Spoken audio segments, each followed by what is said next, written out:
Hi friends, welcome to the UPSC PCS forum. आज हम earthquake के बारे में डिस्कस करेंगे। आज मेरा थोड़ा आवाज़ चेंज लग रहा होगा बिकॉज ऑफ माय कोल्ड। तो हम देखते हैं कि अर्थक्वेक क्या होता है, ये कैसे होता है। तो ये ना वाइब्रेशन की वजह से होता है। It is an vibration. Earthquake shaking of the earth, इसको अगर लेमन भाषा में बोले तो ये शेकिंग ऑफ द अर्थ होता है। तो इस और it is an vibration produced in the earth crust as seismic wave.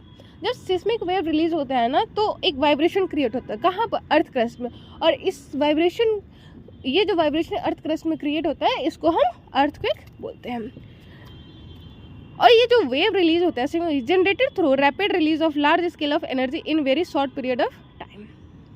और जो ये वेव जो बनता है ना, ये शॉर्ट पीरियड जो टाइम में जो एनर्जी रिलीज होता है अर्थ के अंदर से, ठीक है, अर्थ के इंटरनल फीचर से, तो इस वजह से जो एनर्जी रिलीज होता है और जो क्रस्ट में जो वाइब्रेशन होता है, तो इसको हम अर्थक्वेक बोलते हैं।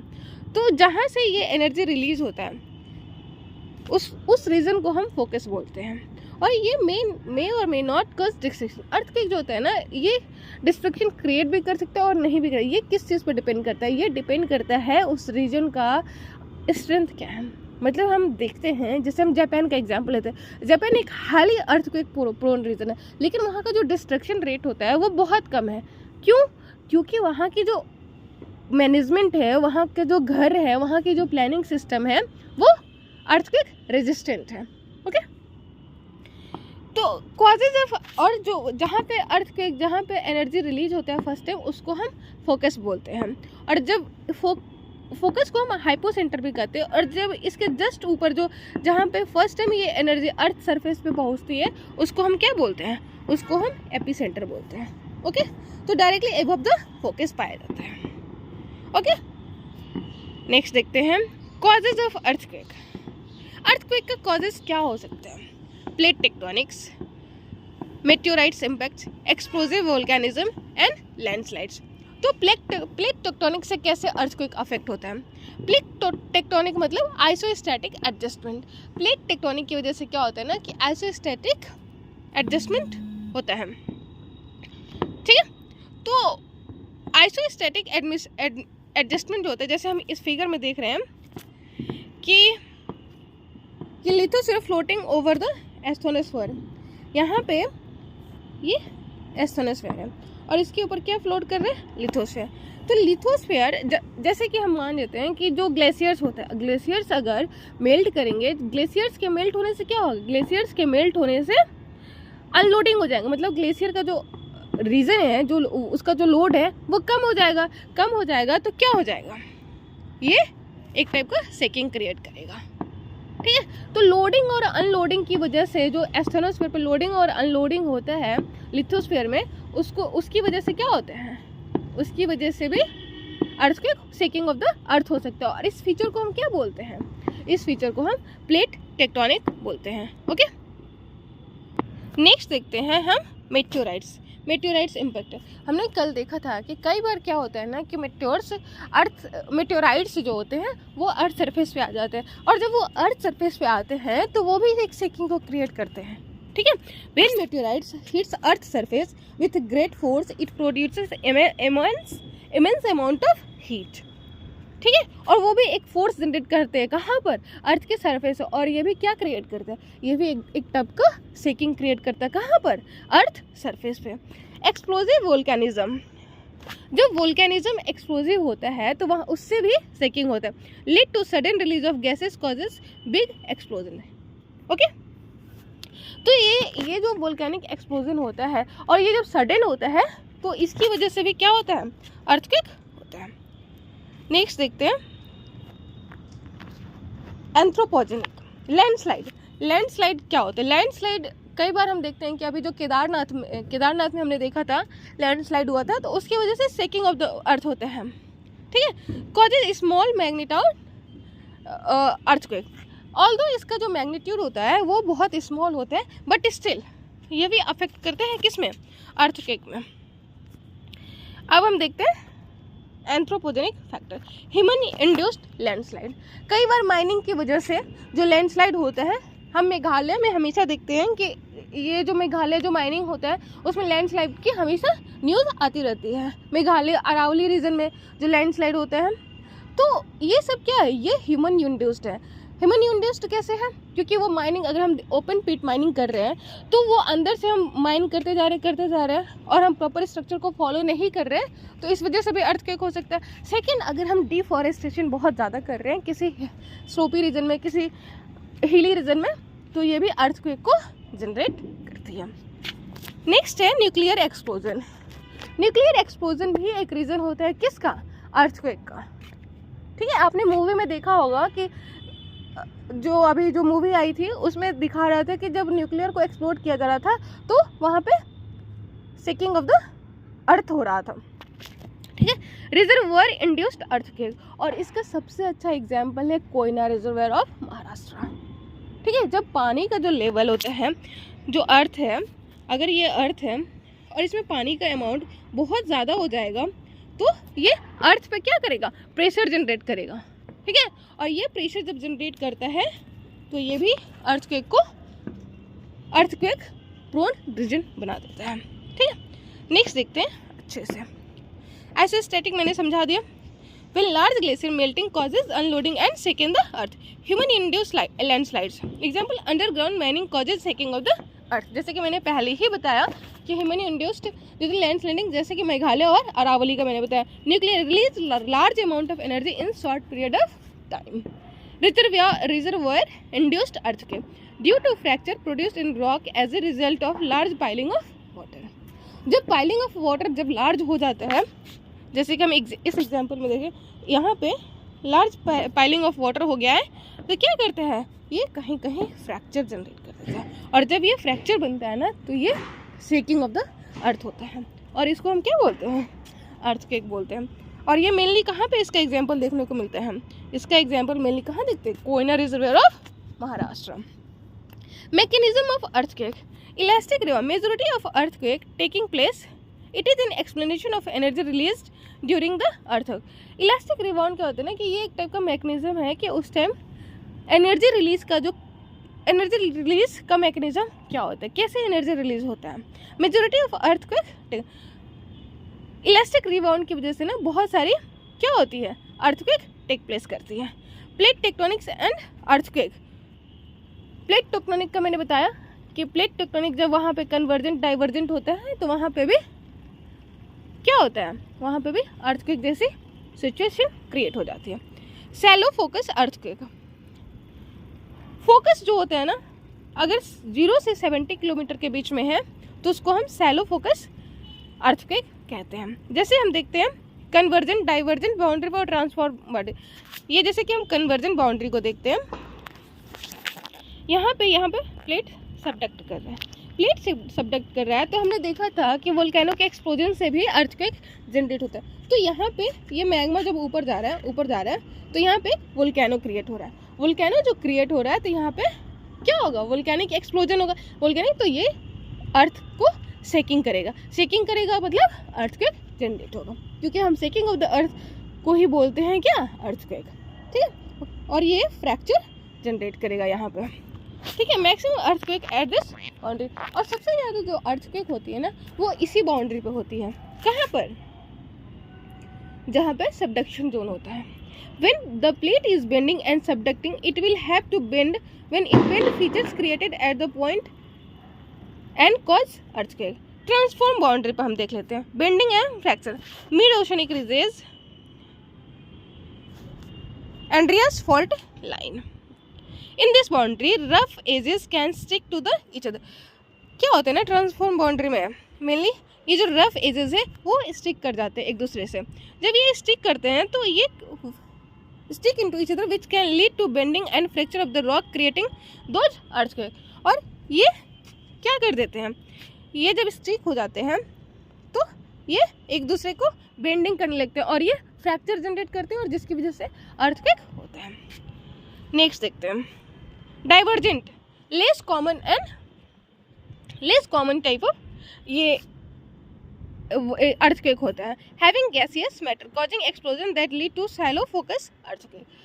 और ये गैसियस मैटर, इस ऐसे में क्या होता है ना कि जो डाइवर्जेंट बाउंड्री का होता है, तो यहाँ पर क्या होता है ना मेनली कि ये गैसियस मैटर जो होते हैं ना, गैसियस मैटर के प्रेजेंस के होने के कारण, मैंने बताया था आपको वोल्केनो जो पढ़ाया था कि जब वोल्केनो में गैसियस मैटर ज़्यादा होंगे तो वहाँ पे एक्सप्लोजन बहुत ज़्यादा होगा, और एक्सप्लोजन होने की वजह से शेकिंग ऑफ द अर्थ होता है। ठीक है, तो आई होप आप लोगों को समझे। जब मीडियम फोकस होगा, जब उसका जो डेप्थ होगा वो फोकस 70 to 300 किलोमीटर होगा, and this are not found everywhere, लेकिन ये हर जगह नहीं मिलने एसोसिएटेड विद कन्वर्जेंस। और ये जो बाउंड्री होती है ना, ये मिड फोकस वाली, मीडियम फोकस वाले, ये मेनली कन्वर्जेंस जोन पे पाए जाते हैं, सेम एज सैलो फोकस। कभी कभी सैलो फोकस की तरह, shallow focus specially subduction zone, ये कभी कभी जो मीडियम जोन की बाउंड्री होती है ना, ये कभी कभी सैलो फोकस की तरह भी काम करती है। सैलो फोकस का मतलब कहाँ पता है, जो सबडक्शन जोन जो होता है, जहाँ पे जो अर्थक्वेक एक्सप्लोजन होता है। तो कभी कभी क्या होता है ना कि उसका जो डीप है, कभी कभी जो मैग्मा है, मैग्मा का जनरेशन करते हैं कोर मेंटल बाउंड्री पे। ठीक है,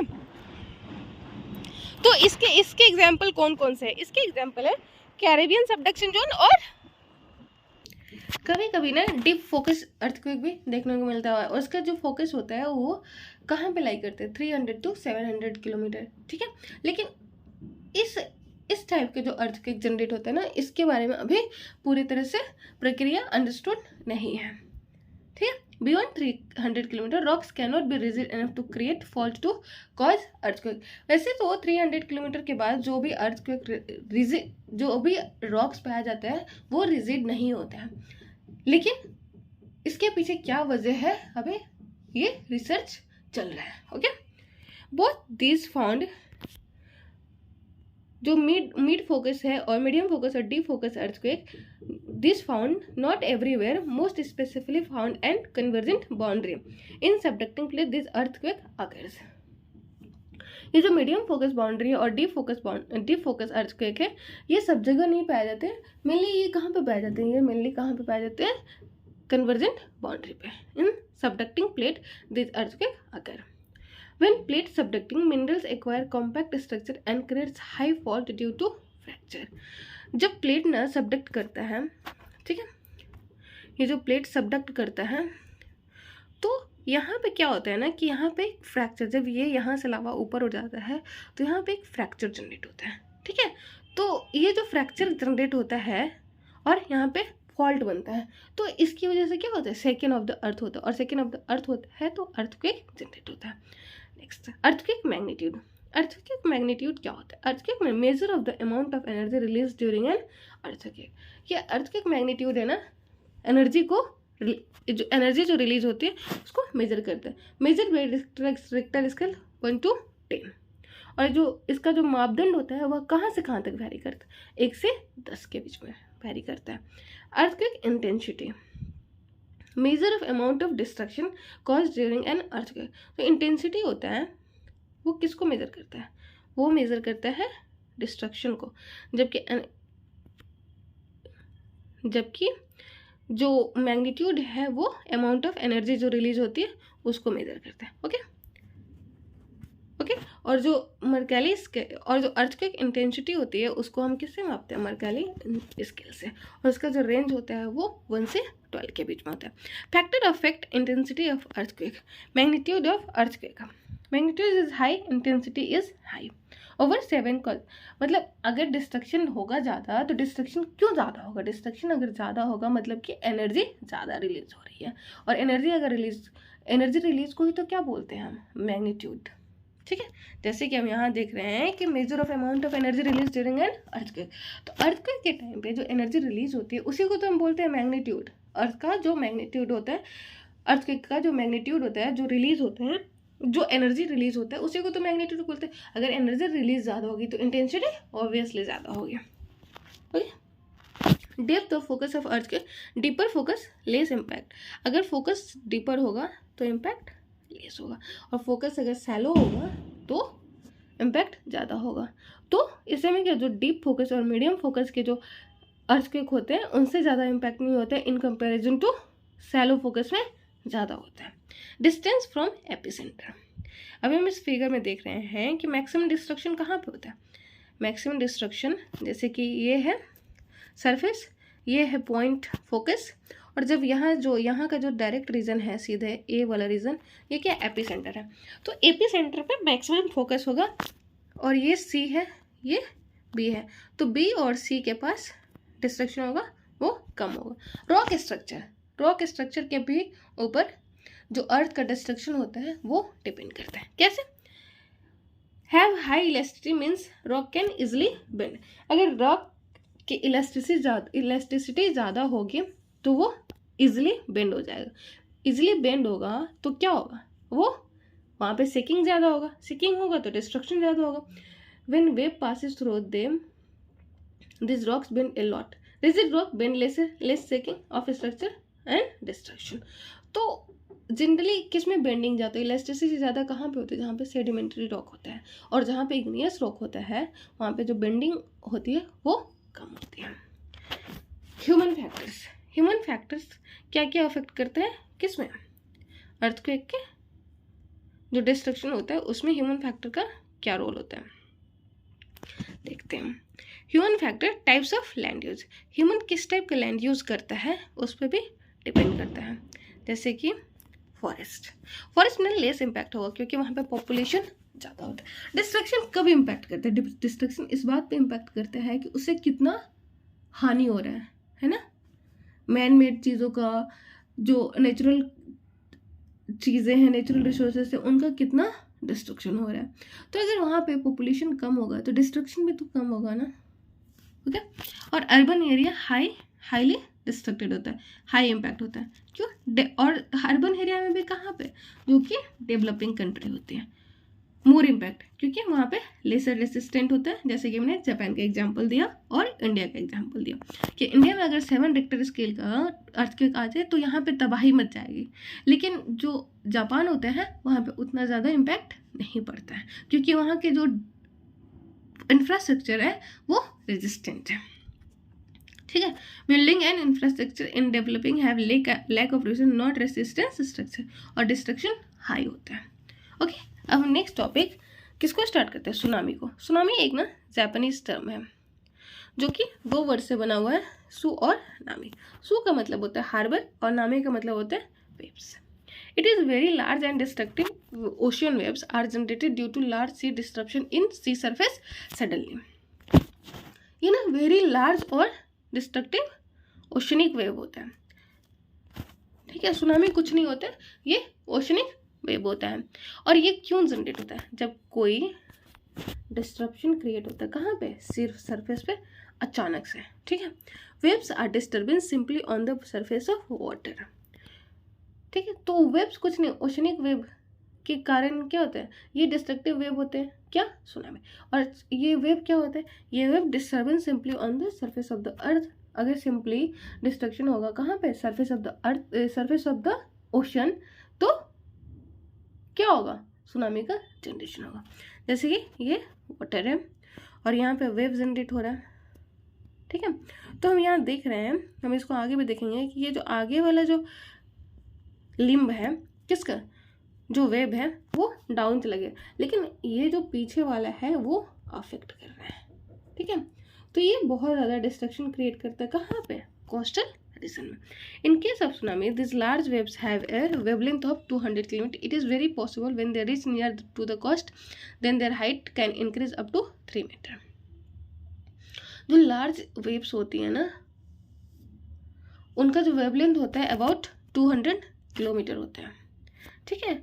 और जब वो कोस्ट के पास पहुंच जाती है तो उनके इंक्रीज हाइट कितनी हो जाती है, अबाउट 30 मीटर, ठीक है। क्योंकि यहाँ पे जो रीजन होता है ये सैलो वाटर रीजन होता है, okay. Causes of generation of tsunami, tsunamigenic earthquake, जब जो वाटर है, ओशन वाटर है, वहाँ पे अर्थक्वेक हो और वो tsunami mainly related with subduction zone. अगर सबडक्शन जोन से रिलेटेड कोई अर्थक्वेक हो रहा है, कहाँ पर, ओशन सरफेस में, ओशन में, तो ये क्या होगा, सुनामी को क्रिएट करेगा, मरीन में वर्टिकल डिस्प्लेसमेंट ऑफ वाटर, ये मरीन इन्वायरमेंट को अफेक्ट करे। और यहाँ क्या होगा ना कि जैसे हम इस फिगर को देखते हैं कि यहाँ क्या होगा, यहाँ पे सबडक्शन हो रहा है। सबडक्शन जब होगा तो यहाँ के जो वाटर होंगे वो डिस्प्लेस हो जाएंगे। डिस्प्लेस हो जाएंगे तो ये कोस्टल की तरफ आएंगे और यहाँ पे डिस्टर्ब करेंगे। From subducted plate get the pump up toward the coast and energy of subduction carry forward toward the coast. ठीक है, नेक्स्ट देखते हैं कि मैग्नीट्यूड क्या होना चाहिए। जो अर्थक्वेक जो जनरेट होता है सी वाटर पे, सी सरफेस पे, तो उसका मैग्नीट्यूड क्या होना, ये मोर देन 7 होना चाहिए। सैलो फोकस, और फोकस वैसे तो जनरली सैलो फोकस कहाँ माना जाता है, 0 to 70, किसके लिए, जब कॉन्टिनेंट्स पे हो। लेकिन जब सुनामी जनरेट करना है तो उसका फोकस क्या होना है, 0 to 40 होना चाहिए। Usually average depth of the focus क्या होता है, 0 to 70 होता है। Landslide, second most important cause of tsunami. Second most important cause क्या होता है सुनामी का, लैंडस्लाइड। अब लैंडस्लाइड कैसे अफेक्ट करते हैं, ये second important most important cause होता है। तो जैसे ही ये लैंडस्लाइड हुआ, यहाँ पे स्लो फॉल किया, तो यहाँ का जो वाटर है वो क्या होगा, led to falling of water level and surface disturbance created and tsunami generated. तो क्या होगा ना कि जब जैसे ही यहाँ का लॉट्स ऑफ सेडिमेंट जमा होगा तो यहाँ का जो वाटर है वो डिस्टर्ब होगा। डिस्टर्ब होगा तो वो एक वेव को जनरेट करेगा और जिससे कि सुनामी क्रिएट हो सकती है। Explosive submarine volcanic eruption they will throw lot of material and disturb the water further creates tsunami. जब वोल्केनिक इरप्शन हो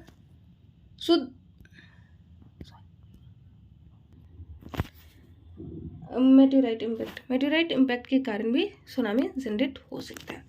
When large nature of stone and fall in large pool of water lead to creation of ripples over the surface of water. In Indonesian region, Krakatoa volcano led to generation of high tsunami. ये volcano का है।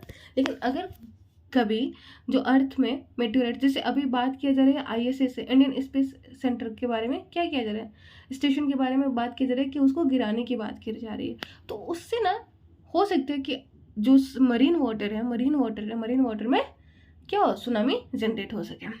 अब हम anthropogenic cause देख लेते हैं। Anthropogenic cause के कारण कैसे सुनामी, फॉल ऑफ सैटेलाइट्स मैंने अभी बताया, वो जो मेटेराइट है वो नेचुरल कॉज हो जाएगा और सैटेलाइट जब फॉल होगा तो वो ह्यूमन इंड्यूस्ड कॉज हो जाएगा। If large satellite fall in the ocean region then they cause tsunami. Submarine nuclear explosion can also generate high ripples in the surface of water and large waves can cause tsunami. Wave propagation in deeper ocean, wavelength 200 km and above, velocity easily reach 800 km per hour, amplitude 1 meter average, difficult to detect in open ocean. Deeper ocean में ना wave जब propagate करता है तो उनको difficult होता है detect करना। अगर उनकी वेवलेंथ 200 किलोमीटर और एबव वो वेलोसिटी वो इजीली रीच कर जाता है। अगर उनको वेवलेंथ 200 किलो तो वेलोसिटी इजीली रीच कर जाता है कहाँ पे, 800 किलोमीटर पर आवर पे। 2 टाइप्स ऑफ सुनामी। सुनामी ना 2 टाइप्स के होते हैं। कौन कौन? Open ocean tsunami, wave can travel anywhere in the ocean. जो ओपन ओशन सुनामी होती है ना उसमें वेव कहीं से भी कहीं पे भी मूव करती है। जैसे कि हम अभी इस फिगर में देख रहे हैं कि ये जो ओपन ओशन है यहाँ पे वेव इधर भी प्रोपोगेट कर रही है, इधर भी कर रही है, इधर भी कर रही है। ओके, इट कैन ऑल्सो, और एक होता है coastal tsunami. It can also travel toward the coastal region with full potential energy generated by earthquake. जो कोस्टल सुनामी होते हैं ना तो ये कोस्ट की तरफ जाती है और वो मेनली जनरेटेड किससे होती है, अर्थक्वेक से। Tsunami wave trains, at least 10 waves arrive one after the other. Tsunami wave trains कहते हैं किसको, जब एक साथ 10 वेव मूव करे, एक साथ 10 one after other. Shallow water, wavelength reduced and amplitude increases, it obstruct the wave. Shallow water जब होता है ना तो ये वेव का जो फॉर्मेशन होता है, वेव जो ऐसे मूव करती है इसको अफेक्ट करता है, ठीक है। और जब अफेक्ट करता है तो क्या होता है ना कि जैसे ही ये कोस्टल रीजन में पहुंचती तो इसकी हाइट इंक्रीज करती है। हम जैसे इस फिगर में देख रहे हैं velocity reduce to just 80 kilometre per hour, और हम यहाँ पर देख रहे हैं कि यहाँ पे जैसे ही ये वेव ऐसे मूव कर रही है, तो ये आगे वाला जो फ्रंट पार्ट है ये तो कोलैप्स हो गया कॉस्ट में, causes fast movement water so ऐसे, लेकिन जो पीछे वाला है उसकी हाइट इंक्रीज कर देती है, height of the wave keep on rising, और ये मोस्ट डिस्ट्रैक्शन क्रिएट करता है। Factor affecting intensity of tsunami, tsunami की इंटेंसिटी को कौन कौन से फैक्टर अफेक्ट करते हैं? Casual event, landslide causes not enough strong tsunami. Some have high energy, like earthquake or meteorite impact causes strong. जैसे कि इवेंट हो गया लैंडस्लाइड वाला, तो जब तक लैंडस्लाइड बहुत ज़्यादा हैवी नहीं होगा तो सुनामी जनरेट नहीं होगा। और मेनली सुनामी जनरेट लैंडस्लाइड की वजह से कब होता है? जब वो अर्थक्वेक जनरेटेड हो और meteorite impact. Distance from coast, more distance from the coast causes less destruction. अगर सुनामी का जनरेशन कोस्ट से दूर हुआ है तो उसका जो इम्पैक्ट होगा वो लेस होगा। Nature of the sea, partially enclosed sea causes havoc tsunami. जो इनक्लोज सी होगा तो इसमें तो जो वेव होंगे उनको प्रोपेगेट करने का मिलेगा नहीं, तो वो ज़्यादा डिस्ट्रक्शन क्रिएट करेंगे, जो नेचर ऑफ द सी होता है। Okay, nature of coast, if the coast is sheltered by barriers, mangrove, corals and sea beaches protect settlement from the tsunamis. It's kind of natural defense. इसीलिए हम कई बार जो अभी हमारे जो environment impact, environment climate change की बातें करें, सी लेवल राइज की हम बातें करते हैं, तो हम बातें करते हैं कि हमें मैंग्रोव को डिस्ट्रक्शन से बचाना चाहिए, हमें कोरल रिफ्स को बचाना चाहिए। क्यों? क्योंकि इनका बहुत बड़ा रोल होता है जो सी लेवल राइज होता है और अदर साइक्लोनिक फीचर और सुनामी से कोस्ट को बचाने में इनका बहुत बड़ा रोल होता है। Timing of arrival, if it coincide with high tide it can cause bigger or more devastating tsunamis. अगर सुनामी टाइड के समय पे हो, अगर उससे कोइंसाइड करता है तो ये बहुत बड़ा डिवास्टेशन क्रिएट करता है, और हम टाइड के बारे में नेक्स्ट लेक्चर में पढ़ेंगे। Coastal land use, whether it simply used as a sea beach और कोस्टल विलेज और very dense cities located near, all this category determines the intensity of the tsunami. तो आप कोस्ट का यूज कैसे कर रहे हैं ये डिपेंड करता है। अगर ये सी बीच की तरह है तो ये उतना डिस्ट्रक्शन क्रिएट नहीं करेगा। अगर ये वेरी डेंस सिटीज़ है तो ये बहुत हैवक लाइक सिचुएशन क्रिएट कर देगा। अगर यहाँ पे सेटलमेंट है और सुनामी वेव ऐसे तो ये इसको अफेक्ट करेगा, लेकिन अगर सेटलमेंट यहाँ पर है तो सुनामी वेव कहाँ तक पहुँच जाएगा? यहीं तक पहुँच पाएगा, तो ये डिस्ट्रक्शन लेस हो। Preparedness, present of sea wall, early warning system, evacuation system which can reduce the destruction and problem associated with the tsunami. किसी भी डिस्ट्रक्शन से, नेचुरल डिजास्टर से बचने में सबसे बड़ा रोल क्या होता है? प्रिपेयर्डनेस, हम उससे पहले से ही प्रिपेयर्ड हो। तो प्रेजेंट, अगर सी वॉल प्रेजेंट होगा, अगर ये कोस्टल रीजन है, ठीक है, जैसे ये कोस्टल रीजन है, तो यहाँ पे अगर सी वॉल प्रेजेंट होगा तो ये डिस्ट्रक्शन से हमें प्रोटेक्ट करेगा। एवैक्यूएशन सिस्टम अगर प्रॉपर होगा तो लेस डिस्ट्रक्शन होगा। अर्ली वार्निंग सिस्टम होगा तो ये भी लेस डिस्ट्रक्शन को क्रिएट करेगा, which can reduce the destruction weather it simply. ठीक है, तो अब आप लोगों को आई होप समझ आ रहा होगा कि सुनामी और अर्थक्वेक क्या होता है। Thank you friend, bye, good night.